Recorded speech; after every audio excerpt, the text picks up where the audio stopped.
You you were mentioning the one-child policy in China, That's and right. I'd like to elaborate on that as an example of Certainly. government mechanisms of control. So, can you go back to the origins of that? Sure. I believe it was initially proposed and subsequently implemented in the early 1970s, Right. approximately about 1969 or 1971 or something like Uh that. huh. Mao Zedong citing that, they are not, their country is still in a very relatively economically poor situations, meaning that they don't have the ability to feed the ever-growing populations. Right. So they impose a one-child policy Right. into the society and has instructed various different levels of governments from the provincial level down to the city and Right. suburbs to the village levels to enforce them. Now, wasn't this a massive change from the traditional farming family in China, which would normally have multiple children in Yes. order to Well, you see, help farm the land? China has been sort of an agricultural society Right. for many thousands of years. Hmm. And it has been a traditional practice where, especially in the rural areas, Yes. farming areas, where families would have pitch in, like both men and women, Yep. boys and girls, Yeah. to help out with the farming chores, you Yes. know, farming and harvesting and laying down the seeds and so on and so forth, regardless of whether you're a man or a woman or a husband or wife. Sometimes even old folks help out Right. because of labor shortages. Back in the pre-mechanized, pre-industrial agricultural China, Yes. uh, every every extra bit of human labor Hmm. counts. It helps tremendously. So it is not uncommon for those families to have to bear lots of kids, Right. sometimes three, four, and five, and of course, from time to time, countries would go through famines and wars and things like that, Yes. disease, where, infant mortality rate is quite high. Okay. So, with that in mind, all things combined, naturally, a lot of rural farming families tend to have lots and lots of kids. Now, in Western countries, such as let's say Canada, for example, it was Right. perfectly normal and natural when we are primarily agrarian, which That's is right. certainly before World War One. That's right. Let's just take World War One as a marker. Correct. In the 19th century and up until that time, it was perfectly normal for a Canadian family to have 4 to 6 children. Correct. And infant mortality was quite high in those days, although perhaps not as high as in a poor country, Canada always being quite successful. But, the point is that when we transitioned from having a large percentage of our population working on farms to becoming Mhm. more industrialized, which That's right. definitely was a process that began with World War One and then extended into Mhm. the 30s and World War Two. But we didn't need a one child policy to force people to reduce their families. They naturally reduced because they were city dwellers and no longer needed so many sons. And daughters are perhaps an accidental byproduct of having sons in some That's people's right. minds. Correct. If they are sexist and consider men to be more economically useful than women, because Yep. remember that in the past, a girl child was somebody that you had to get married off, and you'd That's even right. pay the other family to take her away in the form of a That's right. dowry. In the form of a Correct. dowry. So, in many societies, and particularly agrarian societies, girls are considered liabilities, where boys are considered assets. That's right. But my point here is that in Western societies, and I'm not saying it's East versus West here, but in many societies, you don't need an authoritarian law. It's Hmm. just a natural process of industrialization and it's gentrification where people are now living in the cities. And it's only, man, today it's less than, in the past it was something like 60%. And now it's That's less right. than 10% are actually farmers. Correct. So why on earth would China feel the need to have this draconian kind of law? Well, it is to my understanding that in a socialist society, Right. it's all a matter of the higher authorities wielding Aha. control over everybody's daily Oh, so the lives. difference is that's a democracy versus a totalitarian system. That's right. Where the elites, the Hmm. politicians, the leaders of some sort high above you and I Right? would be first and foremost, they would be the ultimate decision maker. Right?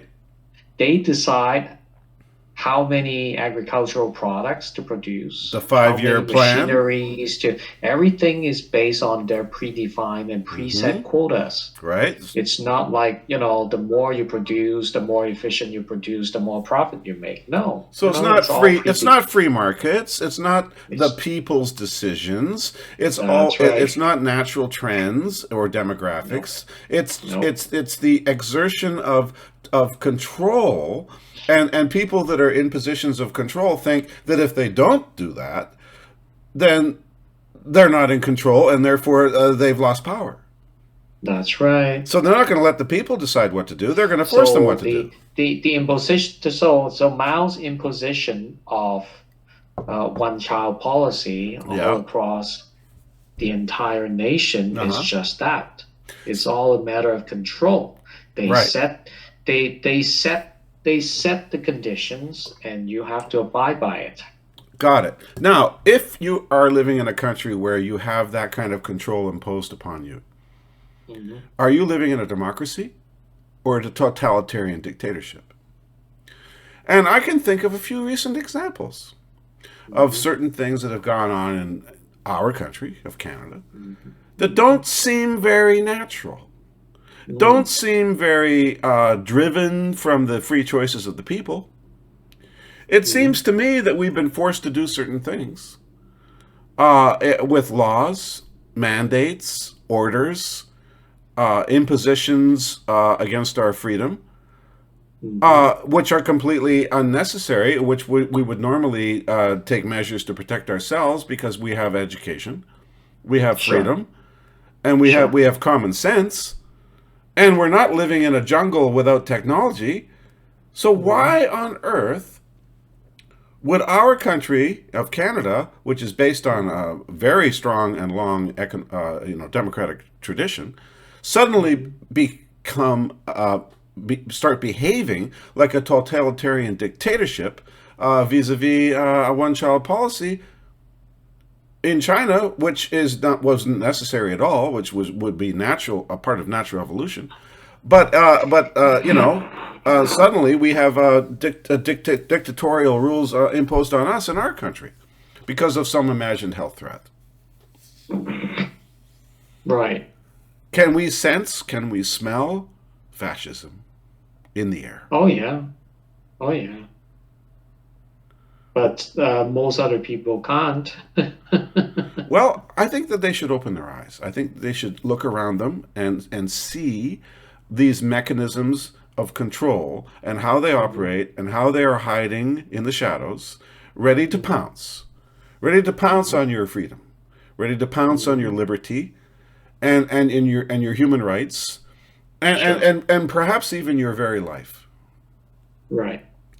And this is what we have to stand on guard. We have to stand on guard Hmm. against That's the right. imposition of this kind of thing. Now, the reason I bring this topic up is right now we have a judicial inquiry Hmm. in Canada over Yes. the imposition of a fascistic martial law Yes. called the Insurgency Act.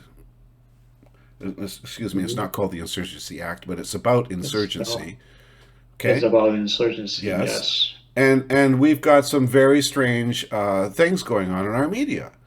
Our media Mm-hmm. is desperately trying to defend the government's actions, Mm-hmm. as saying that it was necessary to, close people's bank accounts, Mm-hmm. take away their assets. Mm-hmm. In other words, a large 18-wheel truck, which costs upwards of $500,000, is the Mm-hmm. major asset of an independent businessman in that industry. Okay, That's and right. for these assets to be removed, it basically is a form of murder. You're murdering the possibility of that man and that family of living anymore. Mm-hmm. You know, Mm-hmm. and Mm-hmm. if you freeze their bank accounts, Yes. and you cancel even their life insurance, Mm-hmm. and all of this is coming out. If you do that kind Mm. of attack on an individual, well, they had darn Yes. well better be a bomb throwing terrorist. Mm-hmm. Otherwise, it's not justifiable, is it? Correct. In other words, it's just like a one child policy. And by the way, there are rumors that in situations of having two children, Yeah. inspectors would come That's right. and abduct the offending second child Correct. and absolutely pull them from the arms of their mothers, never to be seen again. Mm-hmm. Mm-hmm. Now, I'm not saying that Canadian police grab children from their arms of their mothers, but canceling somebody's bank account and their Yes. ability to pay their mortgage and buy food is the same thing. And I must say that as a citizen of this country and as a grandchild Mm-hmm. of veterans who fought for Mm-hmm. our freedoms Mm-hmm. in both world wars Mm-hmm. and have the medals to prove it, Mm-hmm. I am deeply offended and mortified by the actions of our governments Yes. in the last so-called emergency. Mm-hmm. And I can't believe that Yes. that Canadians public officials will behave in this manner. And you know what? And it started to open my eyes even further to the point where I don't believe they're public officials. I don't believe that they have the right to call themselves Canadians. They're not. I think that they are actually working for somebody else. I think that they are directed by another power. I think that they Mm-hmm. are accepting benefits from Mm-hmm. outside of our society. And you know what? Correct. You know what? You know how you define that? Treason. Oh, treason. That's treason. Mm-hmm. You know, and what's the punishment for treason? Well, in the old days, they should be prosecuted. Yeah, and what's the Death. traditional punishment for treason? Well, in the old days, should be punished with death Yeah, or yeah. execution of some sort. Guess what? Mm-hmm. Canada doesn't have the death penalty. Mm-hmm. Canada's death penalty was canceled in 1972. Mm-hmm. Okay, for murder or anything, even murder of a police officer or a correction official. Sure.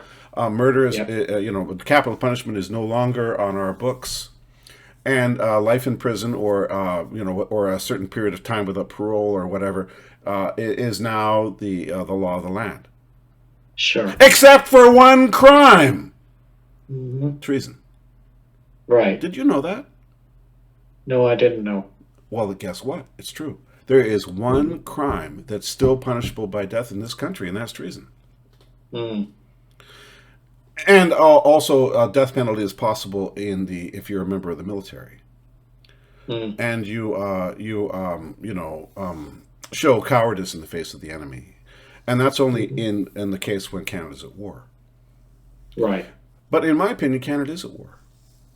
Mm-hmm. We are at war with a internal uh, uh, uh, force that is Mm-hmm. turned against us That's as a right. fifth column, and these people Mm-hmm. are well financed. They're Mm-hmm. well compensated for their treasonous acts, and Mm-hmm. fortunately, we have laws to deal with them still today. Yes. And you know what? I believe that the time will come soon when we will Mm, have to exercise our freedoms and our constitution and our remedies, our legal remedies once again. mm, And we're going to have to do that. You know why? Because we're not talking about a murderer who kills a couple of victims, or a mass murderer who kills, a few, a serial killer. No, no. We're talking mm. about somebody who is ordering policies that actually destroy the lives and perhaps, worse, the very fabric of society. Mm.